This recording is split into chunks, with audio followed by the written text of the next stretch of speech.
बिस्मिल्लाहिर्रहमानिर्रहीम। अस्सलाम वालेकुम। आज की वीडियो बारिश से गुर्दों के इलाज के बारे में है, तो देखते हैं। अल्लाह तबारक व तआला की ये बहुत बड़ी नेमत है, बेशुमार इसके फ़वाइद हैं। एक फ़ायदा आज इंशाअल्लाह अज़्ज़वजल मैं आपके सामने बयान करने लगा हूँ। जो गुर्दे के मरीज़ हैं, अल्लाह ना करे अगर किसी का गुर्दा ख़राब है, किसी के गुर्दे में इन्फेक्शन है, या किसी के गुर्दे में पथरी है, या गुर्दे की तकलीफ़ और बीमारी के सबब पेशाब के अमराज में मुब्तला हैं, या अल्लाह ना करे अगर किसी के डायलिसिस हो रहे हों, तो इन तमाम अमराज में बारिश का पानी बेहतरीन और बहुत ही ज़्यादा मुफीद है।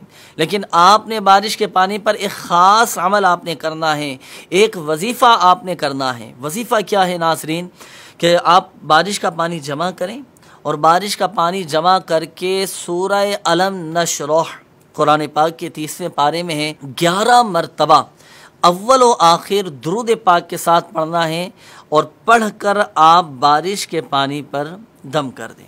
और दिन में 4 मरतबा आपने ये बारिश का पानी पीना है। मगर याद रहे, जब भी आप ये दम किया हुआ बारिश का पानी पिएंगे तो हर बार पीने से पहले 7 मरतबा दुरूद इब्राहिमी, जी हाँ, जो हम नमाज में पढ़ते हैं दुरूद इब्राहिमी, 7 मरतबा दुरूद इब्राहिमी पहले पढ़ना है। फिर इसके बाद ये दम किया हुआ बारिश का पानी आपने पीना है। इसकी तासीर ये है कि इंशाअल्लाह अज़्ज़ा वजल ये पीने वाला गुर्दों के अमराज से वो महफूज रहेगा। Thank you for watching. अल्लाह हाफिज़।